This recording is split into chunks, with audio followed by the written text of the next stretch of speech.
ఓ ఆలయం కేవలం రాయిమీద కట్టిన కట్టడం కాదు. ఏ రాయిమీదైతే ఉందో ఆ రాతి నుండే పుట్టింది. వినడానికి చాలా ఆశ్చర్యంగా ఉంది కదూ? అవును, అటువంటి ఓ అద్భుతమైన ప్రదేశం గురించే ఇప్పుడు మనం తెలుసుకోబోతున్నాం. దాని పేరే స్తంభగిరి, అంటే స్తంభం నుండే ఉద్భవించిన కొండ అనువాట. ఒక్క క్షణం ఆలోచించండి. ఒక నగరానికి దాని పేరు, దాని ఐడెంటిటీ, దాని ఆత్మ అన్నీ ఒకే ఒక్క రాతి స్తంభం నుండి వచ్చాయంటే మనం నమ్మగలమా? కాని తెలంగాణలోని ఖమ్మం విషయంలో ఇది అక్షరాల నిజం. అయితే మొదటగా ఈ ప్రదేశం పేర్లోనే దాగి ఉన్న రహస్యాన్ని ఛేదిద్దాం. అస్సలు ఆ స్తంభానికి, ఈ నగరానికి మధ్య ఉన్న సంబంధమేంటో చూద్దాం రండి. చూడండి, అసల కథంతా ఈ పేర్లలోనే ఉంది. దీని ప్రాచీన సంస్కృత నామం స్తంభగిరి. విడదీస్తే స్తంభం మరియు అద్రి అంటే స్తంభపు కొండ. మరి ఇప్పుడు మనం పిలుస్తున్న ఖమ్మం అనే పేరు ఎక్కడ్నుండొచ్చింది? అది ఖంభం అనే పదం నుండొచ్చింది. దాని అర్థం కూడా స్తంభమే. చూశారా ఎంత ఆశ్చర్యమో! పేర్లు మారాయేమో కానే ఆత్మ మాత్రం మారలేదు. అంటిక్కడ విషయం చాలా స్పష్టమైపోయింది. ఈ నగరానికి ఈ పేరు యాదృచ్ఛికంగా రాలేదు. దాని పునాది, దాని గుర్తింపు అంతా కూడా ఆ ఆలయం వెలిసిన మూల స్తంభం నుండే వచ్చింది. ఒక భౌగోళిక నిర్మాణం ఒక నగరానికి జీవనాధారం అవడం అనేది నిజంగా చాలా అరుదైన విషయం. సరే, అంతా బాగానే ఉంది కాని అసలు ఈ స్తంభం ఎందుకంత పవిత్రమైంది? దాని వెనుకున్న పురాణగాథ ఏంటి? ఇప్పుడు మనం ఆ రాతిలో నిక్షిప్తమైన ఆ కథలోకి ప్రయాణిద్దాం. ఈ కథ మనల్ని ఏకంగా లక్షల సంవత్సరాల వెనక్కి, అంటే త్రేతాయుగానికి తీసుకువెళ్తోంది. ఇక్కడి కొండగుహలో మౌద్గల్య మహర్షి అనే ఒక గొప్ప ఋషి ఘోరమైన తపస్సు చేస్తున్నారు. ఆయన సంకల్పం ఒక్కటే, ఎలాగైనా సరే శ్రీమహావిష్ణువును సాక్షాత్కరింపజేసుకోవాలి. ఇక్కడ మనం స్వయంభూ అనే ఒక శక్తివంతమైన కాన్సెప్ట్ను అర్థం చేసుకోవాలి. స్వయంభూ అంటే ఏంటంటే స్వయంగా ఉద్భవించినది. అంటే మనుషులు చెక్కింది కాదు, దైవమే తనంతట తానుగా ఆవిర్భవించినవన్నమాట. చివరికి ఆ మహర్షి తపస్సు ఫలించింది. ఆయన భక్తికి, ఆయన ఆధ్యాత్మిక ఆకాంక్షకు ప్రతిస్పందనగా సాక్షాత్తు శ్రీమహావిష్ణువు నరసింహ రూపంలో ఆ రాతి నుండే సహజంగా ఉద్భవించారు. ఇక్కడ దైవాన్ని ఎవరూ సృష్టించలేదు, ఆ శిలే దైవంగా మారింది. మరి అలా స్వయంగా వెలసిన దైవం చుట్టూ మనుష్యులు ఆలయాన్ని ఎలా నిర్మించారు?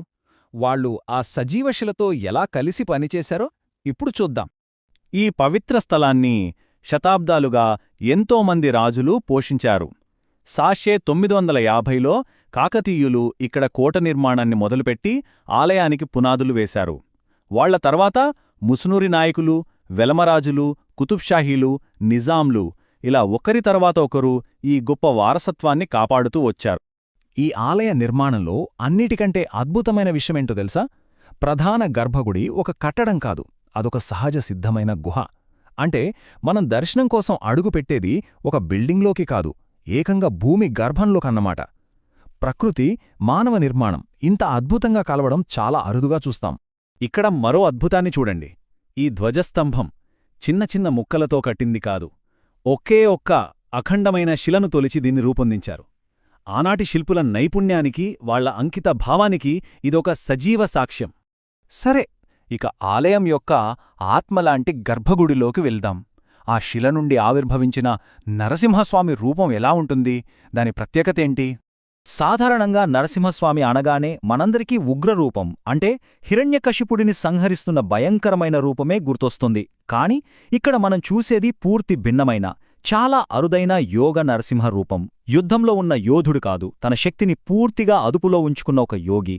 ప్రశాంతంగా ధ్యానముద్రలో కూర్చునే ఉంటారు. ఈ రూపం వెనుక చాలా లోతైన అర్థం ఉంది. ఇది యుద్ధం తర్వాత శాంతించిన స్థితిని, శక్తిని సంయమనంతో ఎలా ఉపయోగించాలో చూపిస్తుంది. ఆలోచిస్తే మౌద్గల్య మహర్షి కోరుకున్నది కూడా అదే కదా, అంతర్గత శాంతి. అందుకే స్వామి ఈ రూపంలో దర్శనమిచ్చారు. అంతేకాదు, స్వామి దక్షిణాభిముఖంగా ఉండటం మోక్షప్రదాయకమని కూడా గట్టిగా నమ్ముతారు. ఈ కథలు, ఈ నిర్మాణాలు ఇవన్నీ కేవలం గడిచిపోయిన చరిత్ర కాదు, ఆ స్తంభం యొక్క వారసత్వం నేటికీ ఉత్సవాల రూపంలో, ఆచారాల రూపంలో సజీవంగా ఉంది. ఈ ఆలయం ఎప్పుడూ నిత్య కళ్యాణం, పచ్చతోరణంలా ఉంటుంది. బ్రహ్మోత్సవాలు, వైకుంఠ ఏకాదశి వంటి పెద్ద ఉత్సవాలు చాలా ఘనంగా జరిగినా ఇక్కడ ఓ ప్రత్యేకత ఉంది. అదేంటంటే ప్రతి ఆదివారం స్వామివారి కళ్యాణోత్సవం జరుగుతుంది. ఇది ఈ ఆలయాన్ని ఎప్పుడూ ఉత్సవ శోభతో నింపుతుంది. ఇక్కడ భక్తులకు ఒక బలమైన నమ్మకముంది. ఏదైనా కోరిక నెరవేరాలనుకుంటే 40 రోజుల పాటు కంటిన్యూగా ఇక్కడ పూజలు చేస్తారు. ఈ ఆచారం ఈ ప్రదేశంతో ప్రజలకున్న లోతైన వ్యక్తిగత సంబంధాన్ని మనకు తెలియజేస్తుంది. ఇదంతా చూశాక మనల్ని మనం ఈ ప్రశ్న వేసుకోక తప్పదు.